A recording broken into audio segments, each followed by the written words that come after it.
নমস্কাৰ বন্ধুসকল, আজি বহুদিন পাছত এটা নতুন ভিডিঅ' লৈ আপোনালোকৰ মাজলৈ আহিছোঁ।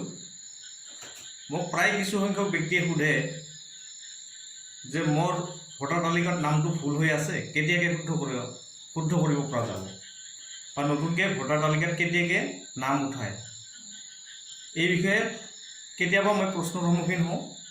গতিকে তেওঁলোকক কওঁ যে ইলেকশ্যন কমিশ্যনে এতিয়া খুব ভাল খবৰ এটা দিছে যে এতিয়া প্ৰতি বছৰে 4টা তাৰিখত 1 জানুৱাৰী, 1 এপ্ৰিল, 1 জুলাই আৰু 1 অক্টোবৰ, এই 4টা তাৰিখত প্ৰতি বছৰে নাম উঠোৱা, ভোটাৰ তালিকাত নাম শুদ্ধ কৰা বা নাম কৰ্তন কৰা ইত্যাদি হ'ব। গতিকে আপোনালোকে এই 4টা তাৰিখত আপোনালোকে BLO বা আপোনালোকে ইলেকশ্যন অফিচত আহিব লাগে বা অনলাইন এপ্লাই আপোনালোকে কৰিব পাৰে। আৰু এইদৰে আপোনালোকে বছৰৰ 4টা দিনত আপোনালোকে নিজৰ নাম ভোটাৰ তালিকাখন শুদ্ধ কৰি ল'ব পাৰে।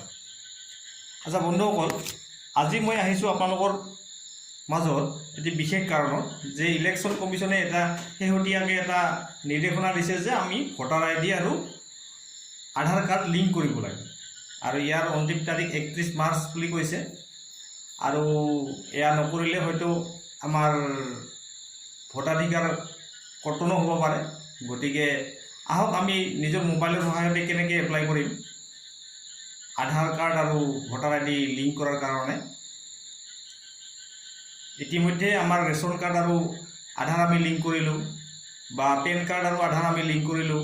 আমাৰ বেংকৰ একাউণ্টত বা LPG গেছ কানেকশ্যনত আমি আধাৰ লিংক কৰিছোঁ, আৰু এতিয়া ভোটাৰ IDৰ লগত আধাৰ লিংক কৰাৰ সময়। গতিকে নিজৰ মোবাইলৰ সহায়ত আপোনালোকে কেনেকৈ আধাৰ লিংক কৰিব সেয়া আজি মই এই ভিডিঅ'ৰ যোগেদি আপোনালোকক ক'বলৈ ওলাইছোঁ। আপোনালোকে BLOৰ যোগেদিও আপোনালোকে এয়া এপ্লাই কৰিব পাৰিব। গতিকে আহক বন্ধুসকল, আমি ভিডিঅ'টো আৰম্ভ কৰোঁ। বন্ধুসকল, এয়া আমি ভোটাৰ হেল্পলাইন এপটো প্ৰথমতে ডাউনলোড কৰি ল'ম এপ্লাই কৰাৰ কাৰণে প্লে ষ্ট'ৰৰ পৰা, আৰু সেইটো আমি অ'পেন কৰি ল'ম। আৰু অ'পেন কৰি আমি ৰেজিষ্ট্ৰেশ্যন আমি অপশ্যনটোত যাম, আৰু ৰেজিষ্ট্ৰেশ্যনৰ যিটো 6B অপশ্যন আছে সেইখন ফৰ্ম আমি ক্লিক কৰিম, আৰু সেইখন ক্লিক কৰাৰ লগে লগে আমাৰ প্ৰচেছটো আৰম্ভ হ'ব। এতিয়া আমি লেটছ ষ্টাৰ্ট বটাম ক্লিক কৰিম, আৰু তাৰপিছতে আমি মোবাইল নাম্বাৰ এণ্টাৰ কৰিব লাগিব, আৰু OTP আমি এটা পাম। OTPটো আমি বহুৱাই ল'ম।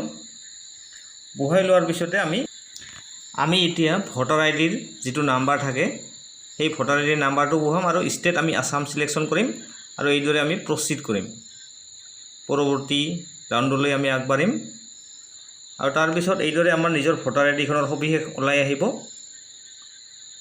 আৰু আমি ইয়েছ ক্লিক কৰি ইয়াৰ পিছতে আমি মোবাইল নাম্বাৰ, ইমেইল আৰু প্লেচ জাগা টুকুৰা আমি উল্লেখ কৰিম, আৰু এইদৰে আমাৰ আবেদন সম্পূৰ্ণ হৈ যাব। আৰু ইয়াৰ পিছত আপোনালোকে এটা ৰেফাৰেঞ্চ নম্বৰ পাব, সেইটো ভৱিষ্যতে সুবিধাৰ কাৰণে আমি ৰাখি থৈ দিম। আপোনালোকে এয়া কৰোঁতে অসুবিধা পালে আপোনালোকে BLOক লগ ধৰিব পাৰে, বা ওচৰৰ কম্পিউটাৰ দোকানত গৈ আপোনালোকে এপ্লাই কৰিব পাৰে। ধন্যবাদ।